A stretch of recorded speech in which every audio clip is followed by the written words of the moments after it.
Number घ्यायचा कुणा घरात नाही, कुणा दारात नाही, कुणा काय गरज आहे लोक घरावर पत्र दगड मारायचे? हा?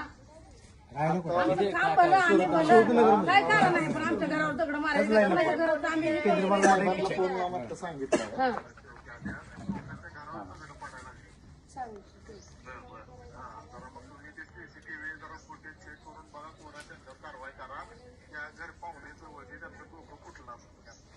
तुमच्या साईडने येत होते दगड, आमच्या पिंडावर पडले तर मी बसल्यावर.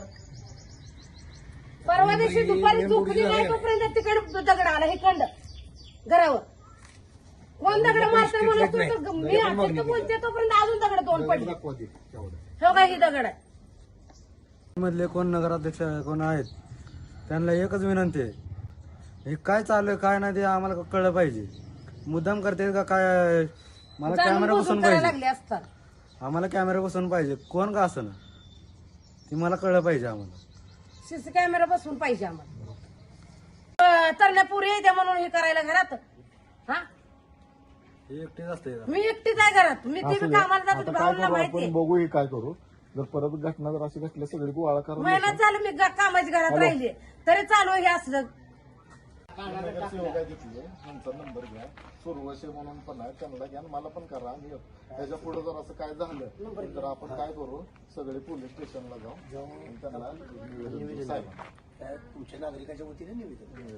स्थापित नगर येथील काही रहिवाशांची इथं माता भगिनी त्यांच्या घरावरती रात्री अपरात्री दगड पडण्याच्या घटना घडायला लागलेल्या आहेत. इथं आत्ताच आम्हाला इथल्या आमच्या भगिनी असतील यांचा फोन आल्यानंतर या ठिकाणी इथल्या स्थानिक नगरसेवकांना घेऊन आम्ही भेट दिलेली आहे.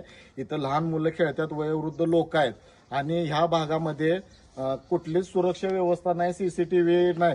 पंढरपूरच्या नगराध्यक्षांनी परवाच म्हणजे त्यांचा नाराज होता की भयमुक्त दहशतमुक्त पंढरपूर करायचं आहे. कुठं भयमुक्त दहशतमुक्त आहे? इथं साधे ते पंढरपूर शहरातले कॅमेरे पण चालू नाहीत या भागातल्या ह्या कुठं. तरी माझी पंढरपूर नगरपालिका असेल त्यांनी भयमुक्त करणार असेल त्यांना पण एक विनंती आहे. आणि पंढरपूर शहरातील पोलीस स्टेशन असतील, शहर पोलीस स्टेशन असेल, तालुका पोलीस स्टेशन असेल, पोलीस प्रशासनाला पण एक विनंती आहे की लवकरात लवकर या भागातला हे असे प्रकार बंद झाले पाहिजे.